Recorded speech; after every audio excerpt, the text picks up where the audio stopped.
Anyway. He's a girl dad, though, so. Yeah, I got to sit through all of them.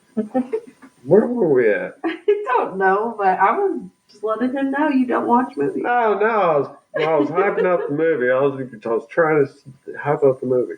It's a damn good movie. It kept it threw me for a loop. I was like, it's a girl doing the actual other part. That's interesting. Yeah, it threw me for a loop. I was like, you're telling me the dude that I grew up with being a hard ass in all those movies is playing the weenie?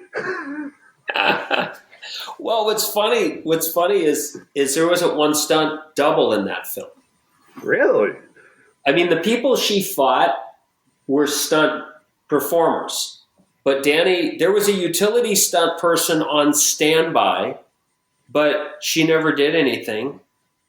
And then Matthew did all his own driving because he used to do all this Baja racing stuff with his brothers as growing up. So he wanted to do his own stuff. And if you look carefully in the opening scene when the car chase is happening, the first car chase in the black Raptor, the guy shooting out the window at them is me. I'm the one in the black bandana shooting at the car and taking the bullet hits. I mean, we didn't have any resources to make anything other than just grab who you could and let's do this. My co-producer Neil drove it.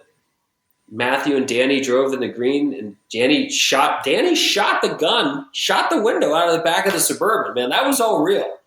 Like, we had two doors on that. We had a replacement door on the Suburban, and we knew we were going to blow one out. So I said, just blow it out. I mean, just fucking do it. And she blew it out. Oh, man. I mean, did she just totally embrace that role and say, fuck yes, I'm like made for this? She's awesome. I've done 2 films with her. She's in our upcoming film Night Train. And, what's funny about her is she's so prepared. She talk about bloopers. She never flubs a line. And if she does, you don't know it. She covers it so well with just a natural beat or a variation of the take that I've done two or three films with her now, and I've never caught her. I don't have one outtake of Danny that I can't use. In fact, I'll tell you what's really cool is I've worked with her with actors that have either been late or difficult to work with. And I've said to her, look, this person showed up late. They fucked us. They fucked you because sun's disappearing. I can only shoot this way one time. You got one take. Make it rock. And she'll just, I know if I got one take, if I've got a choice where I give one actor 3 takes or her one, I'm going to give her one because I know she'll deliver. That's a compliment. Who's the actor that you would do a running series with? Oh, like the old Burt Reynolds Cannonball Run stuff? Yeah, like 007 and, Jurassic Park. I do it with the people I want. I love working with Danny. I love working with, our film family. You'll notice we work with a lot of the same actors. Don Olivieri was an absolute jewel to work with. And Ivan Sergei and Brent Bailey and people that may not be household names. I don't work with, I don't star chase. I work, for me, I know where our films rest, and we're not star driven. We're content and, performance driven. And for me, it's about the film family. And I like working with actors that know their craft. I like working with actors that are not afraid to get their nails dirty, get dirt under their nails. That's important to me. Cause I'll never ask an actor to do something I haven't done or wouldn't do. But yeah, Tasia from Break Even was a lot of fun. She's up in Canada, so it's tough. It's tough there. She's doing very well up there. She was on the Hulu series this year. I forget what it's called. It's kind of the hockey version of Hulu for Ted Lasso. She was the star of that. So, there's just some good people that I've worked with over the years that I try to keep pulling back. I don't have like one favorite. I think, I like to just, I like actors that just get it, that just, they come in and you can have that trust relationship with them, Jonah, where, They understand the material, you understand them, and you're able to just do some cool shit that works. You know, not everything we do is going to work. Not everything anybody does is going to work. But you, as a filmmaker, you try to capture those moments with talent that will become memorable, that will go viral if that's the thing. You know what I mean? It's crazy. So, T's got to roll. Yeah. you got to leave? Yeah, I got You have to look at leave? our little people. All right. It's good seeing you, T. I'm sorry. Oh, we're going to keep going. Yeah, you guys All right, can let's keep definitely going. keep going, but I have to go get our little people before my mom has to go to work. So Go get your little people. I love my little people. So all right, Love you. love you. Anyway, please continue. Sorry. No, that's it. I don't have a favorite. I don't like gawk over him. You know, I've been fortunate. I've worked with some really big people in my day, and you know, it's just, you know, I think every project you just look differently at who could work. You know, just there are some great people to work with in this industry, and you know, you just try to keep working with them. It's like they become your kids. It's like, which one's your favorite? You love them all, right? Right. And they probably appreciate being able to, you know, play the wide range of roles that you'd be able to give them, right? Yeah, I would hope so. If not, then, you know, the hell with them. I don't need to see them anymore. They can move on. They can go get another director to pay attention. Oh man! So what's your like most fondest memory within, you know, the industry, whether it be, you know, something with your dad, anything like that? Well, you know, I always enjoyed working with my dad.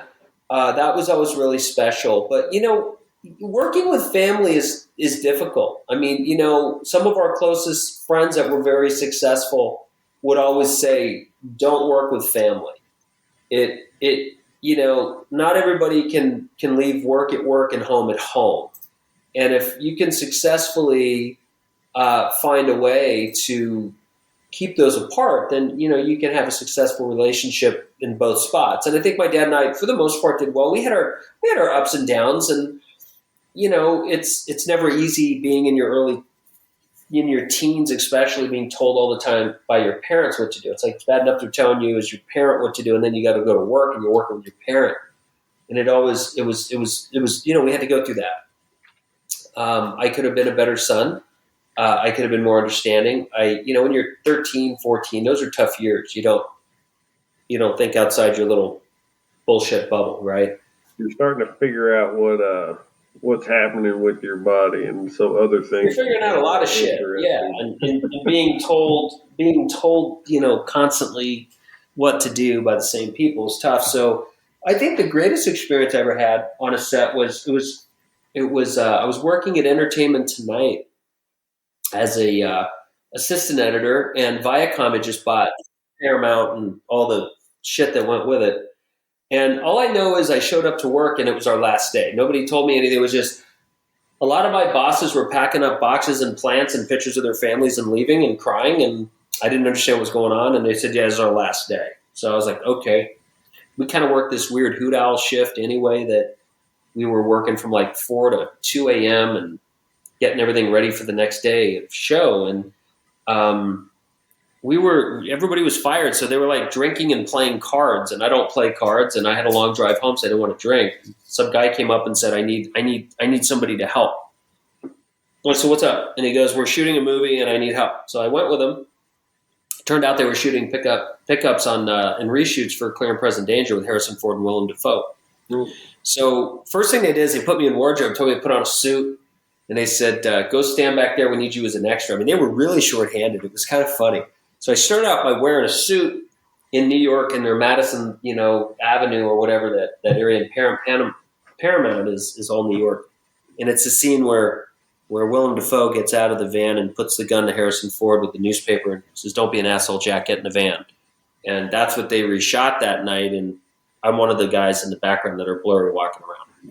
So we wrapped that, and you know, my guy who wrangled me said, all right, get out of the suit, now go to the grip van. You said you know how to do C-stands and grip work, so go work. So I went and worked in the grip truck for the rest of the night. And they broke for lunch at probably like midnight because it was on a split shift. And I was kind of told to stay out of everybody's way. I think I was an illegitimate hire because I was actually paid in cash that night. And so I waited for everybody to finish the chow line, and then I got my food. But the director and the producer, Mace Neufeld, were standing at the silverware. So I was like, shit, I can't be seen. I'm not supposed to be here. So I grabbed my food and snuck off and sat on a curb and started eating my food like this, poor kid that was raised by wolves, and in the dark by myself. And about 10 minutes into my meal, this voice says to me, "Do you mind if I join you?" And I look up, and it's Harrison Ford. He's standing right over me, and he too just wanted to get away from everybody. There's probably 200 people, floating around in some capacity.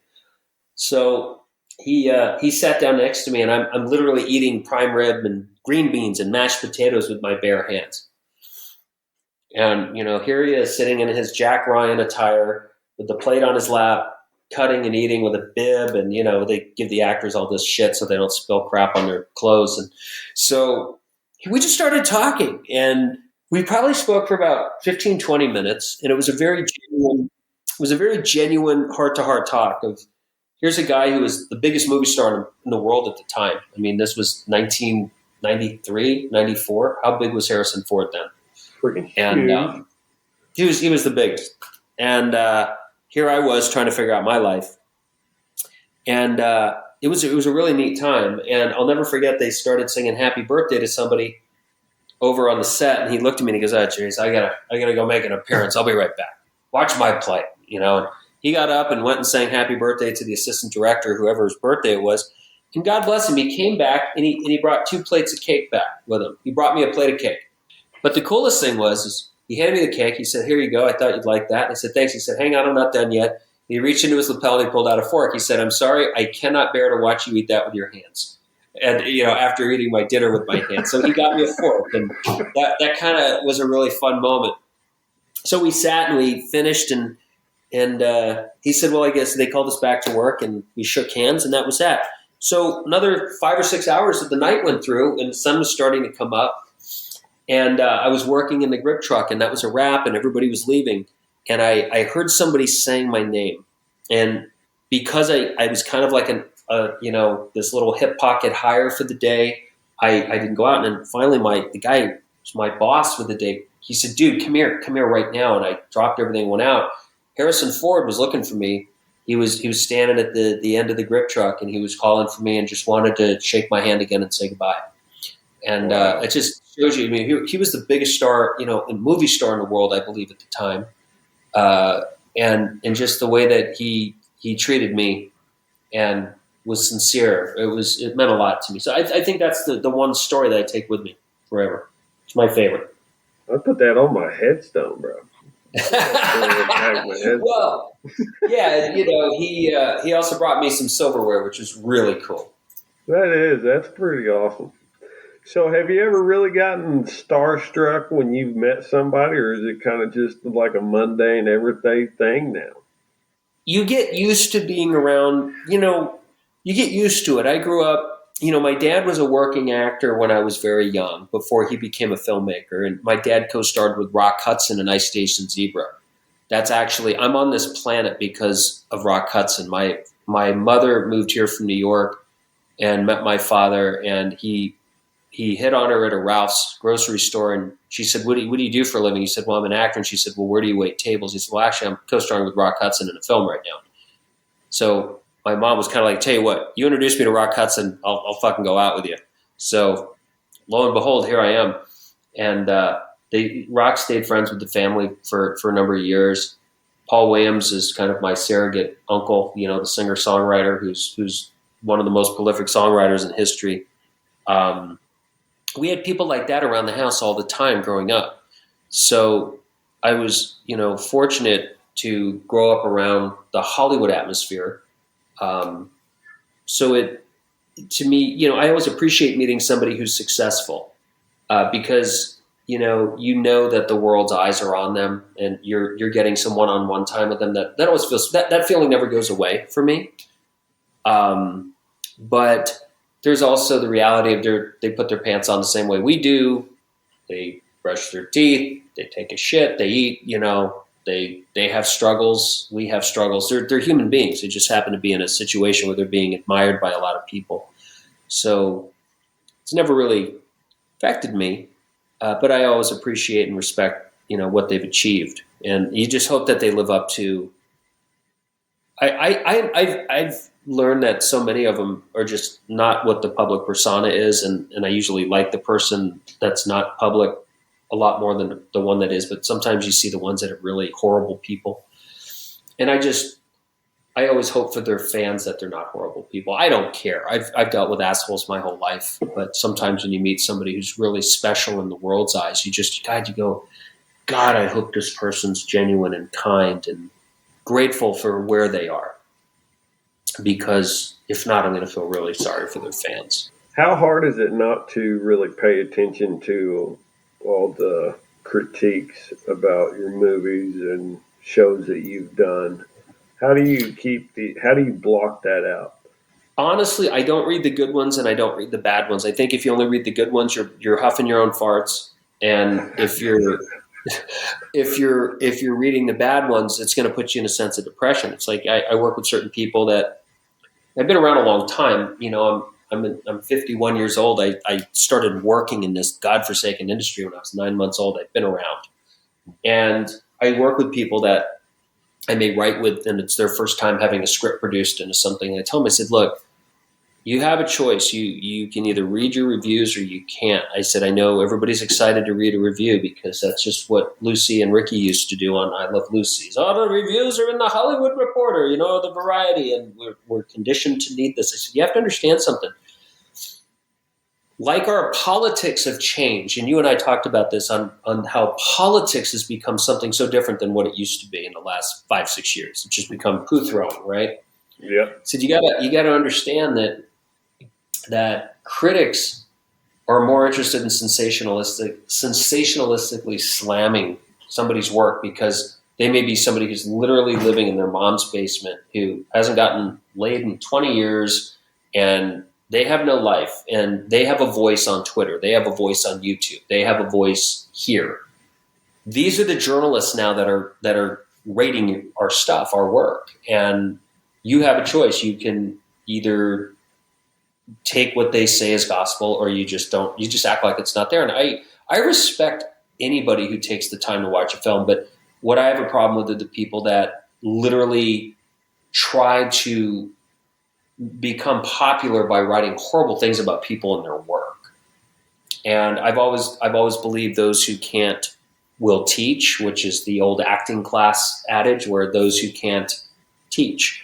And I have found that most critics are somehow, some way people that did not succeed in what it was they wished to have done. And I feel that a lot of them try to take it out on artists. So I just have made a choice. I don't read good, bad, or indifferent. Have I stumbled across a few of them because I've had to, or because a critic may have seen something and said they want to do an interview and follow up? It's like, ugh, okay, but I really try not to read them because I don't believe art is nothing but opinion, Jonah. I mean, you could look at a band, a supergroup like Queen or Aerosmith, and you could look at these bands have sold hundreds of millions of records, right? They're like the upper echelon of success in music history, right?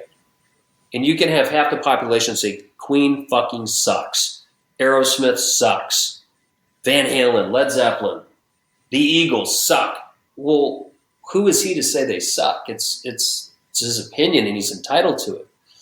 But if somebody just says, "Oh my God, it's the greatest band ever," which opinion is more true? And so I realize the critics are out there because they're either getting paid or not being paid, and a lot of them like to write nasty things. And I always like to read more about what people say. I'm not interested in critics. I'm interested in more like you. Like, you and your wife said, wow, he actually made it through the movie. That's a big compliment. Well, that was nice to hear, I know women like my films a lot more than men do. I pissed off a lot. And I love that. I don't make my movies for men to approve. I make my movies because I don't think there's enough entertainment for women that put them in the driver's seat, that give them the upper hand or to make them the hero. And, it's funny. We get a lot of men who bash them because, don't let the women start feeling this false sense of security and power in your films, dude. That's dangerous, they think. And it's like, well, I think you're more threatened by the fact that a broad could kick your ass and drive a car a lot better than you and shoot an ass off a gnat's fly 100 yards away versus your abilities as a shooter. And it's funny. And I just want to give women a film that they can honestly enjoy, because I know there's a lot of women who enjoy fast cars and pretty women and fights and horses and planes and crashes. And I also know men like that too. So I just always felt like women have always had to watch an action movie with their boyfriend. Unless they're really into action movie, they kind of tolerate it. And I wanted to give women something to want to watch that their boyfriends would enjoy. Well, I think we can be honest here and say that if Ronda Rousey came up and gave us a nice roundhouse kick, we'll be asleep until next week. I mean, exactly. we can't not give them their dues, because they're just. I have a female that works for me, and she does, everything that I can do. And I work in one of the most physical, demanding jobs that construction has. That's right. Yeah, you and I talked about that. Yeah. Yeah. And that's for me. And I find that the critics tend to pick at that, and that's what bothered me. Because I genuinely don't, but you get people that work with you that call, or somebody will say, I read this thing, it really pissed me off, and it seems you're really attacking the women in our film. Yeah, but isn't that the whole thing that we want to do, is start empowering more women and saying that, hey, that's what I read. A role that's in what this I as heard. well. I mean, women that give birth, there's nothing that you can compare it to in campaign, is what we're told, right? I mean, not even us getting kicked in the nuts is comparable to. No, that comes and goes in 30 seconds. Yeah, but when you have to push a freaking watermelon out your body without, numbing drugs, I'm sure my wife did it. The second one, epidural, wore off, and she had to do it all natural. Oh, shit. Yeah, because they'll only give you one. They won't do two. Nope. There wasn't any time. Yeah, and I honestly have, I just decided I want to make films that empower women, that give women the sense of security, that give women the sense of first, like, hey, you know what? These guys are making some cool shit for us broads. Let's go see what they're doing. It's just, I've always grown up loving the Hal Needham films like Cannonball Run and Smokey and the Bandit, and all we're doing is putting Bandit and riding shotgun and putting Sally Field behind the wheel. That's all we're doing. Just having fun. I'd play navigator if she wanted to drive. I mean, isn't that just what it's about? Let's have some fun. Let's flip the script. That's all we're trying to do. I mean, might as well, So we talked a little bit about the present of the industry. Can we talk about your opinion on what the future looks like? I think like every filmmaker, Jonah, we wish we had a crystal ball. It's you never want to be behind the times. You don't want to be too ahead of them. You always want to try to find a time to fit in work and find balance in trend setting versus following a trend. I wish I knew. As we talked about earlier, the streaming thing is exciting, but there has to be, and I'm not the filmmaker saying we need to be paid better. I'm concerned about the investors in our industry. I'm concerned about the ability to pay people a fair value for their skill set. You look at a full package of when you create a show, when you have a project that you want to make and you're given so much money to make it, and you have to put all that money on the screen because your investor is going to be expecting a good return. And when the opportunities of return have diminished over time, it's frustrating. I mean, look, I was around back in the heyday when all we had were theaters, and I was around when the home video market exploded, and that's when it was really good because you did have the theater runs, even if they were independent releases and 25 to 50 theaters, you'd find ways to do okay. But boy, were those home video and DVD deals amazing. And we don't have those anymore. You're making a movie for 90% of the films that are being made right now are just simply just going to get streamed on a free platform for most people. And not that there's anything wrong with that. I love that there are so many opportunities for us filmmakers to get our work seen. But there is such a backlog of material. There's so much material.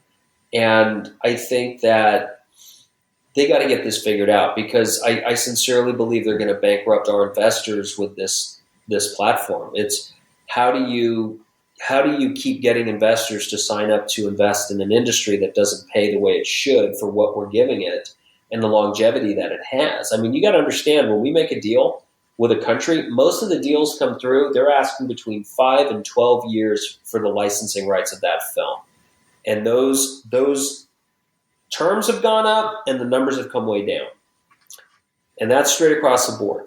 When you pre-sell a film or, you're out trying to get deals at the markets, it's like they all subscribe since the pandemic, they all had the same offers on the table.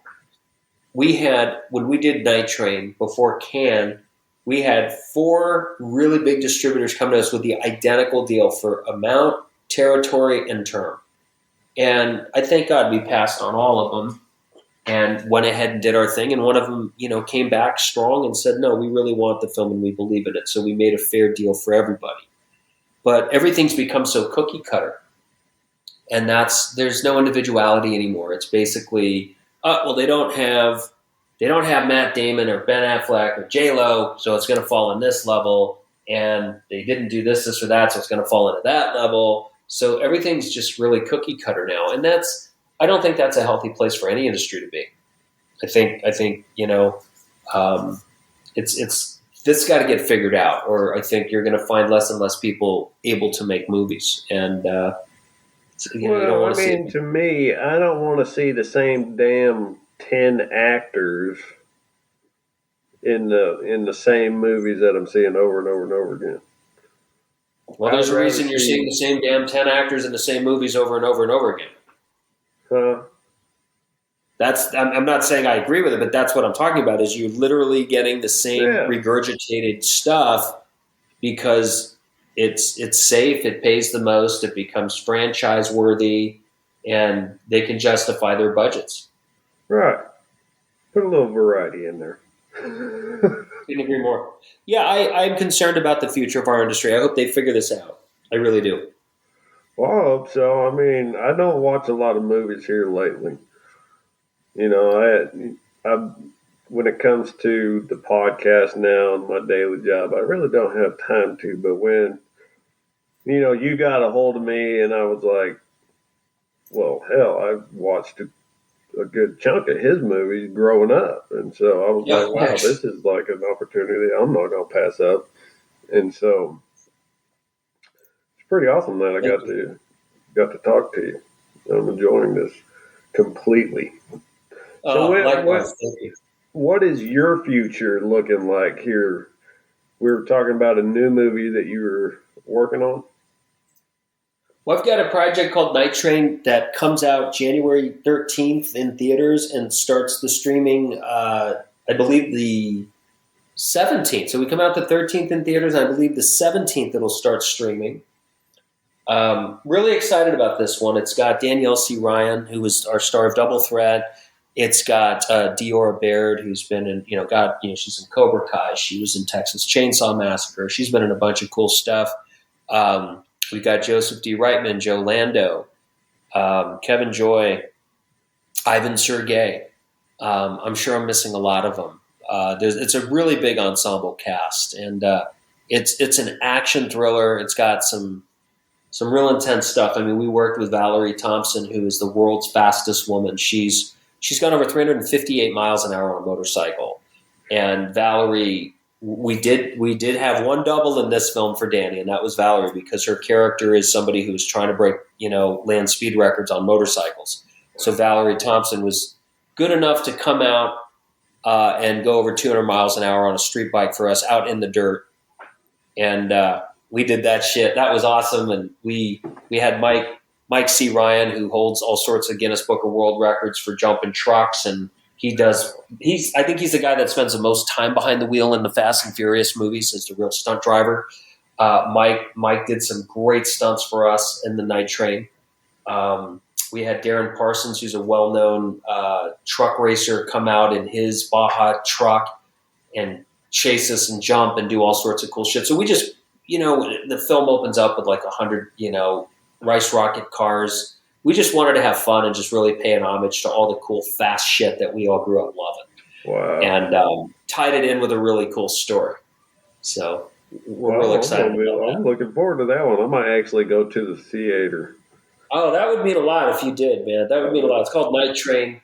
But yeah, it's about is a single mom who's struggling to make ends meet to pay for medical supplies for her son who's living with cystic fibrosis.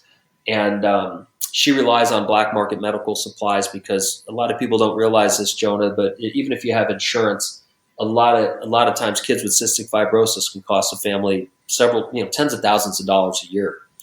And Danny, our star, is a nephew who's living with cystic fibrosis, and I lost a couple of friends growing up that were very close to me with that. So this was something that we kind of wanted to do together. And so her black market ring dries up because the FBI is starting to clamp down on those guys, and she, being a speed freak of vehicles, not the drug, makes a deal with her black market contact and says, "Look, let me run the drugs. I'll get it there and back faster than anybody." And so the FBI focuses their attention on her, and it becomes her versus the FBI. Well, that's awesome. I'm not going to make you get any more. Not give you too many spoiler alerts, guys. So make sure to go check it out. So out of all the things that you've done in the industry, what's the most favorite part that you like to partake in? I love the shooting process. I like, to me, that's the playtime. Ray Lewis, a great linebacker for the Baltimore Ravens, used to say you work hard Tuesday through Friday so you could play on Sunday. And that to me was a real good parallel for me. It's you put in all this time in Hell Week and training camp, which is pre-production. So you have that time to go play with your team. And that's the fun. The shooting part is always fun for me. I don't care if I'm working with the biggest dick actor. Nobody can ruin that for me. I just say, you know what, that's their problem. I just let them just have their moment of shit. And I don't let them bring me down. I don't care if we get rained out. There's always a way. I always said if I have an actor and a camera, I'll make the movie. And that to me it's fun. It's the challenge. It's the adversity. It's showing up to a set and your coordinator says, dude, there was winds here last night, blew away our set. We had 70 mile an hour winds here last night. Everything's gone. Great. All right, let's figure it out. It's a challenge. It's fun. I don't like when that happens, but that's the whole process. I think I think it helps you with your creativity because you got to kind of have to bring it back out. It does. And, you're constantly thinking about how to be creative and how to tell the story in a unique way that's not going to turn people off. But, man, I tell you, I just love the challenge of day to day. I love when we tackle a day and it's like, wow, we made it through another one. Because, usually we shoot 25 to 30 days, 22 to 30 days on a shoot, depending on how elaborate it is. And every day's got its own challenges. Every day I learn something new. Every day has its hiccups, and it's about how you all band together and overcome it. You were in the military, you understand teamwork. Mm-hmm. It's very similar being in a shit situation sometimes and having to pull everybody together and overcome some shit that you don't expect, but you got to get through the day. You don't have a choice. You have to get through the day. After everything is said and done, when you see that your name is right there, Shane Stanley film, how does that make you feel? Well, it's I think it's all of our film, but I know what you mean. It's when you run the show and it's your thing, you do that. I say in my book that I don't have kids, and I know I think I know the pride that parents get when they are able to birth a child, raise a child, and that child leaves the nest and goes and becomes its own person in its own world and does what they do. And I don't have children, so I don't know what that really feels like. But the only comparable that I have in my life are my films. Each one I love equally. They're my kids. Some of them are assholes and shits, and some of them are great. And I don't mean they're great, but the experiences. And I love you hatch an idea. It starts with the conception of just looking at a blank page that says nothing on it, and then turning that into an actual product that goes out to the world. That's a very exciting time, and it only takes a year to a year and a half to do for us. And I love it. And it's just the sense of pride I think it's the closest thing I'll ever have to having a child, is that kind of a cycle of some things. I love it. So do you feel like they should do the credits up front? Like in the old days? Yeah. They used to do that. Put the people who did the movie first, and then they could watch the movie. Well, you're talking about the end credits. Yeah. They used to do that. Back in the day, if you watch old movies, those old movies start with all the below the line credits. Yeah, you're right, because they would have all the different clips to go through, and then they would have all the names on it. Yeah. Do you remember that? Yeah. It would start with all those credits in the beginning. I don't know what changed that. That would be fun to research that. That would be good trivia for a film class or a good lecture. I'll tell you what I don't like is I don't like how fast the credits roll at the end and blast, because those people work so hard, and and a lot of places don't even air them anymore. They just throw them off to the side and a 4-minute credit roll goes by in 3 seconds. It's just done. So do you find that these streaming networks want you to give more of a behind the scenes after it's been aired and everything? No, when we used to do the DVD, when we were doing a lot of the DVD and VHS deals, well, it was more DVD because you had the chapters. Yeah, I miss those. You could go back and you could see how they made the movie, and you're like, oh, that's awesome. You're not going to get that in streaming. You see that shit no more. You don't see that anymore. And sometimes, it's like if you watch Game of Thrones or something, it's like my wife and I watching the new Game of Thrones. I forget what it's called, Legends and Dragons or Dragons and Legends. And my point is when it's over, you get to hear the showrunners talk about the story, which is okay. But it's not the actors. It's not the filmmakers. It's the showrunners, and then sometimes you get the actors. But I miss those. I miss the director commentary. Like my wife and I, one of our favorite movies, for all sorts of reasons, is Sideways. With Paul Giamatti and Thomas Hayden Church, and Sandra Oh and Virginia Madsen. It's just that great film. And we finally watched it with the director, or it was the actor commentaries. And it was really fun, to be able to watch it with those actors as they commented on every moment. I just thought that was so cool. Yeah, you would go to Walmart and you would get the DVD with the bonus DVD, and then you'd already seen the movie, and you'd be like, I gotta watch the bonus DVD. The bonus DVD. As soon as I get home, that. Because I did that with Jerry Maguire. All the best moments were explained, and you're like, oh. Yes, that's the reason why. Or the confusion that you had, you're like, oh, there it is. Okay, now I get it. Now I understand. Yeah. Those were good times. Yeah, I miss that. During the pandemic, there was a little swell of DVDs that were coming up again. It was like the DVD market took a big uptick. And then it went away. I think it was about people wanting to have movies and got into a thing again. But I miss that. Well, we all used to have a great collection. I don't have any. I got like 3 DVDs now. So yeah, I don't really have anything DVD wise anymore. Right, and And even if you did, it had to be in pristine condition. It was real old. You wouldn't be playing it a lot because what? You probably got 100 plays out of it, and it was done. Are you talking about DVD? Yeah. Yeah, they'd wear out, wouldn't they? Like CDs, you could totally grind those out. Oh yeah. Oh! What's this? Ooh, it's a blank. Good news. I can put some different things in this.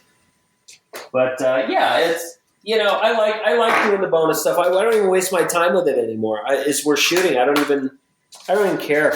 It's like when you're streaming movies around the globe, nobody gives a shit. Right. Mm. You know. So is there kind of a less of a passion for these movies that you see in other directors, or do you know? I never take the passion. I never discredit anybody's passion. That's not for me.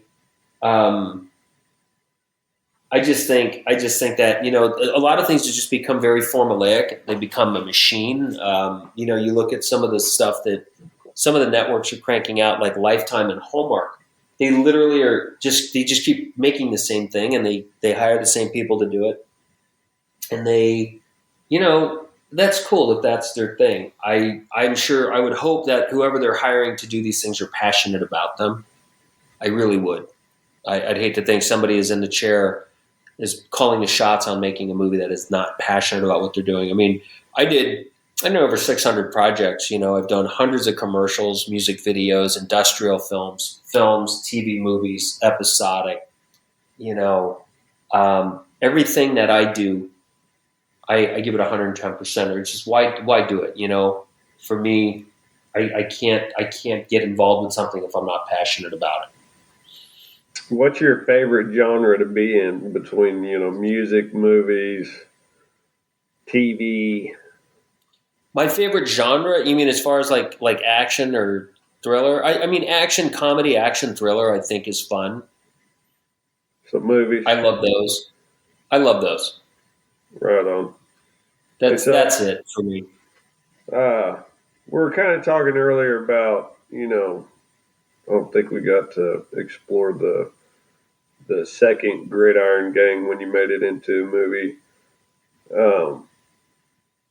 Can we go through that story a little bit? Sure. Yeah, we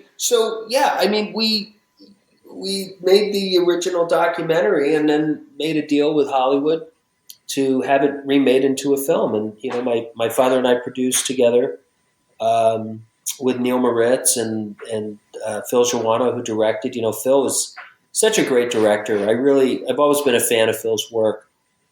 Phil, directed a lot of the big U2 videos and a lot of the early Bon Jovi videos from your Keep the Faith album.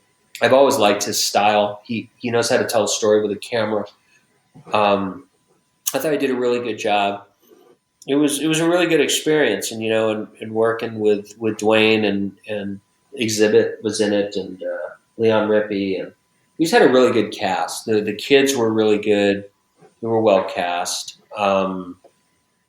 It's a film I'm really proud of. It's funny is I had worked around network TV for a while, off and on, and a couple of studio films that I was involved with when I worked with Charlie. And I always remembered, this is just that one moment in time in your life that's going to be very special, and it's going to have a beginning, a middle, and an end. And I think what's funny about Gridiron Gang is it was that project that just never went away. Jonah, we talked about how my mom found the article and tried to get my dad to do it. He didn't want to do it, and then he decided to do it, and he couldn't get it, and got it, and then we shot it and nobody wanted it. And one thing a lot of people don't know is nobody wanted the documentary for a long time. It was very difficult to get on the air. We had a lot of success at Tribune and KTLA, which were really big stations out here in LA, because Steve Bell captured the vision of our first show and had a lot of success. So he just he would block out air dates for everything we did. He was gone. He went on to start Stars or Encore. I don't remember. Steve passed away about 15 years ago. And we were dealing with a new regime, and they just didn't nobody could capture the vision of Gridiron. It was like everybody who watched it, even our agents at CAA, yeah, it's a cute little picture. Yeah, it's not going to go anywhere. It's cute. And finally it captured, and it happened, and it did well. And then, to have it at the studio back in 92, 93 and not have it go anywhere, and then sit until 2005 until it got made. I mean, it was a long time, but nothing was going on from 95 to 2005. It was 10 years of nothing. Nothing. Right. It was like nothing. And you said that there was a certain point where they just stripped everything back down to the basics.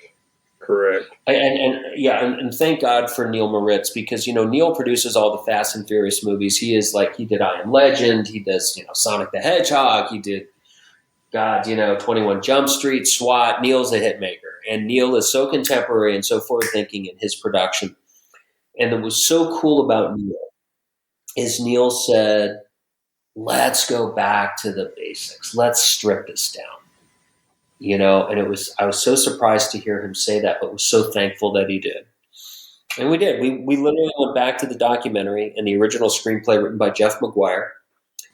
And we just went back to the basics, and all they did was update shit. It was like in 1993, what did a lot of the gangsters running around drive? Suzuki Samurais. You remember that? They were driving those little Suzuki Samurai Jeeps. Oh yeah, I do. My buddy had one. So the original Gridiron script had, the gangbangers floating around in Suzuki Samurais and, doing or saying certain things. And we stripped everything back to that, but then they don't drive Suzuki Samurais anymore. It's making a Monte Carlo. It's making an Impala. And those are the kind of changes we made. We kept it very, very, very back to the basics. So do you feel like when you're writing a whole script, you kind of want to keep it basic, and then when you go into the shooting phase, the more creative side of you comes out, and then your vision kind of becomes more clear because you're seeing it? No, I think because I've been, I started shooting only the stuff that I wrote. Now I shoot, CJ's or somebody that writes with me and writes the stuff that I shoot. And it's really easy. You just kind of know what you're getting into, and you look at it and you say, this is how I would do this. I think what I've learned is there's 3 scripts. There's the one that's written, the one that's shot, and the one that's edited. And what I try to do is make phase 1 and 3 as close as I can. I mean, good Lord, you can look at them like this. We have 1, 2, and 3, and it could be miles apart, right? And what I try to do is like, okay, look, we know we're going to shoot it here with these actors, so let's try to write this script. Let's rewrite some of this dialogue to fit this actor that we know we're going to have. Some of these words, the way it was written, it just doesn't work with this actor. Let's retool this. Or we don't have access to this kind of neighborhood. We have access to that kind of neighborhood. So why don't we tweak it? I try to do that. But often if I'm able to work with a writer early on, I'll often just say, come location scouting with me, or let me send you pictures of all the locations we have access to for this film. Write these in. And it's something that CJ's done very well, because he lives in England, and we shoot everything out here in SoCal. And, everything's done with either Google Satellite, or I'll just go out and say, hey, dude, here's 30 locations that I can get for the next film. Make it work. And then he does it. That's awesome. It's a cool way to work. I like it. So the young people coming up in the industry, what type of advice do you give them to keep them going? I don't give them any advice. The young kids today, they know everything. Oh my God, you fucking nailed it on the goddamn head right there, boy. I mean, right? If they don't, they're just going to YouTube it and Google it anyway. No, I'm kidding. In our industry, they know nothing.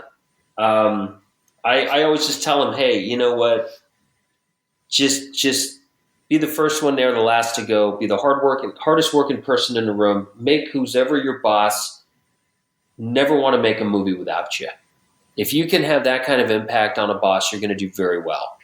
And it's funny. There's always somebody on every film, Jonah, that you don't know that comes in and wows you, and you go, who's that rock star? We had 2 on Night Train. We actually had 2. We had 2 on Night Train, and both have gone on to do some really good things. That they were both PAs on Night Train. Both did some really, really special stuff. And I think if you do that, if you can do that, is somebody who's just be a sponge, absorb, learn to anticipate needs of those around you. Always don't watch other people work. I think the most thing that makes me the most frustrated on a set is just because it's not your department doesn't mean you watch somebody else do the work. Right. We all want to get out of here at a reasonable hour. Film industry is notorious for these 12, 14, 18-hour days. Night Train, we went into one 11-hour day. Every other day was 10 or under. And we knew that day was going to be long because it was a long night shoot that we had to do for the opening of the film. But I say to people, look, I don't do the union thing. Let's blur the lines, guys. If you're in the grip department and you see somebody in camera struggling and you're not working, drop what you're doing and just go help them, or just go help them. And the same goes the other way. And I think if we can work together like that, it also allows the young up-and-comers to really learn all the different departments. It's really important. I think they do. Just because they're working in camera, don't be afraid to help the sound guy out. Yeah, I think it's better to be well-rounded than just single-minded. That's how I made my way in this industry. I worked, as I told you when we first started, I was calling people because, I worked for my dad and was calling his Rolodex, and they would give me numbers. I never got a job from a friend of his. It was always, well, I know this guy, call this guy or call this one. And I'd call and I would just say, hey, look, I'll come work for free. I'll even pack my own lunch. Tell me where you need me today. And they would be like, really? All right, tell you what, show up and we'll see where we're missing out. And we'll fill you. I would work in set deck. I'd work in camera. I'd work in grip. I'd work in dolly. I'd work in electric. I'd work in camera. I'd work in catering. Hey, go clean the toilets. Hey, okay, I'm here not for pride. I'm here to learn the industry and be. There's not a job on a set I haven't done, and that's really what I recommend kids do. Right on. What has been the most enlightening moment of your life? Enlightening moment of my life. Wow, that's a great question. Wow. That's a really good question, Jonah. I've had a really good run. I don't have one thing that stands out as that moment.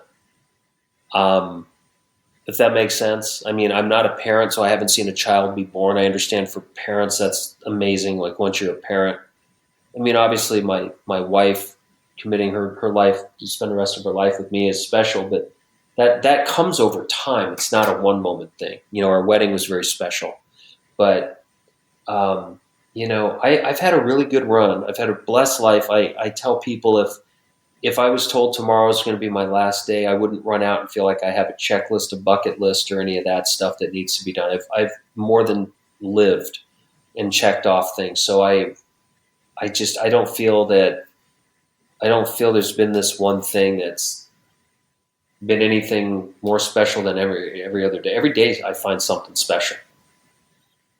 That's awesome. Love that answer. What's your answer? I'm going to ask you, what's your most enlightening moment? Oh, there's been a lot of moments, to be honest with you. A lot of the same moment that just never caught my eye until just to start being aware. You know what I'm saying? I was so unaware of the things that were happening around me that I was single-minded, didn't care to learn other stuff. And the moment came when I was just like, wow, I'm kind of a stupid idiot. I'm kind of a moron. I don't really know anything at all. And so I just started absorbing all the knowledge that I could get a hold of. Good for you. Yeah, I think awareness was my biggest enlightening moment. Wow, that's interesting. I've got one that's just killing me right now. Okay. Yeah, that's really cool. That's interesting. Yeah, I just, eye-opening moment, enlightening, life-changing. It's life is just constantly kick these moments out for me. Mm-hmm. That's it's just because I find so much in everything that I do. I don't just do things, I hate to quote it, but I gotta give credit where credit's due. Steven Tyler had a saying, anything worth doing is worth overdoing. And I've always thought that was a really cool way to put into, I feel you do it with your podcast. You really take the time. You do you like to talk to your guests before we interview, and that's very rare. Yeah, It's because you put the time in. if you go in cold, it's kind of awkward. Yeah. You can break the ice. You can say, all right, this is who I am. This is who I am, and get it out. See how the conversation's going to go, because you got to set the tone, right? Right. Being the host and being the director, I'm sure you have to set the tone for the day. With having everybody looking at you for answers. Well, yeah, but it's interesting what you said. It's being more aware. I think that's a big part of my job. Sometimes I feel like I have to be so aware all the time. I try not to be when I'm not working. Yeah. Because I'm always worried about what's next. What was the next thing? What was the next thing? I wasn't aware of the situation at hand, and that's where I drew my line and said, chill. Enjoy what you got right now and do what you need to do right now and quit worrying about it. Sure. Plan for later. I think it's important to enjoy the moment. Yeah, plan for later and then deal with what you got right now. I think that's smart. That's really smart. Yeah. So where can everybody find you, Mr. Shane Stanley? I'm sure you just got to Google him. That's all you really got to do. Yeah, right? Google me. I used to know this lady. Every time somebody would say, tell me about yourself, just Google me. Right. And some guy I'll never forget, he was at this industry gathering, and he walked up back to her and he said, you the lady that's been messing around with all these goats? And it was the first thing that came up was her name with goats, but it wasn't her. It was somebody out of the country with the same name. But it was the top Google search. She stopped saying people Google me. Love bitch. Yeah, I mean, I don't do a lot on social media. I should do more, and I'm going to try to better myself. On Instagram, I think it's official Shane Stanley, or is it Shane Stanley official? It's one or the other, and then Facebook is the opposite. So it's either official Shane Stanley, I think, on Instagram, and Shane Stanley official on. And then it's just my name on Twitter, but I haven't posted on Twitter since the dark ages, and I'm not talking about a week ago. I'm talking about like in forever. So I got Shane Stanley on Twitter. That's it. Those are my handles. So I appreciate you coming on, man. You're always welcome. Well, thank you. I appreciate that. It's an honor. I like your show, man. It's cool. I like what you represent. I like your take. I like your attitude and your approach. I think it's really cool. I appreciate it. I enjoy the conversation, and you're definitely an interesting guy, and I could hear all them stories. I could sit and hear all of them. I'm telling you, I could record them all for you, and I could I tell you what, whenever you feel like getting in a storytelling mood, you call me and I'll record all your stories. I'll call you. You should. Is your son still interested in being in the industry? He says he is. I don't know. I mean, he's that teenage boy to where you try to talk to him and it just goes I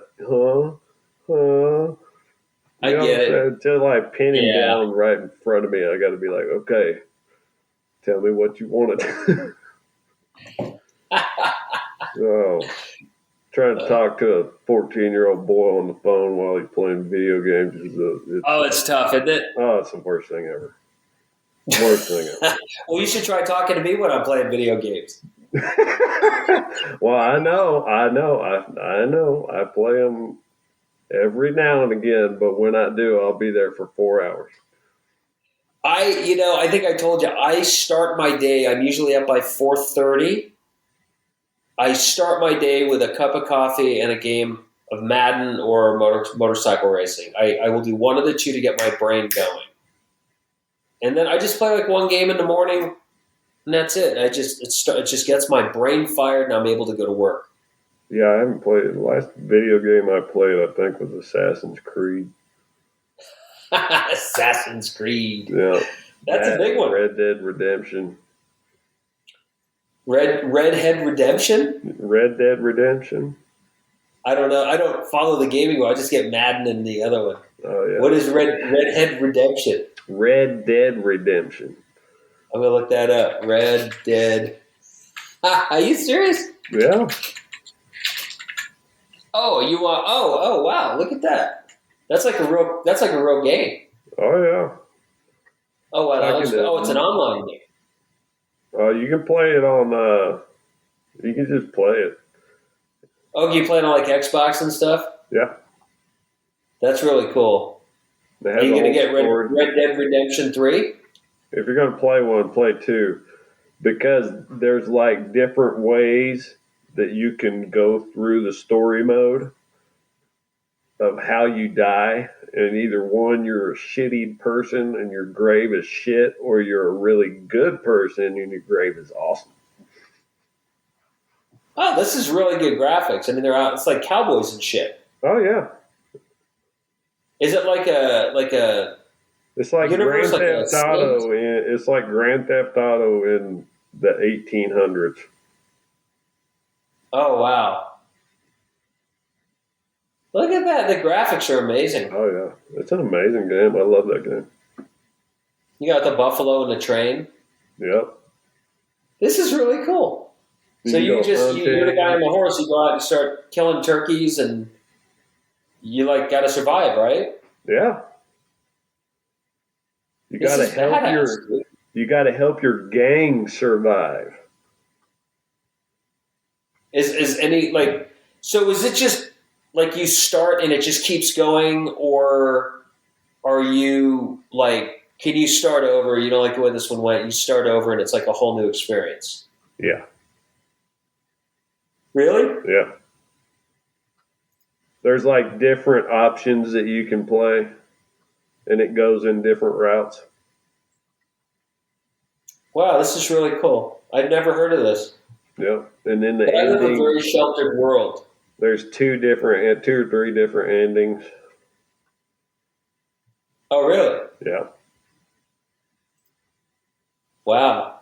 So yeah, you're protecting your farm. I see all this. This is cool. And then there's a prologue after, and then if you just ride around in the game, you'll get like different missions and shit.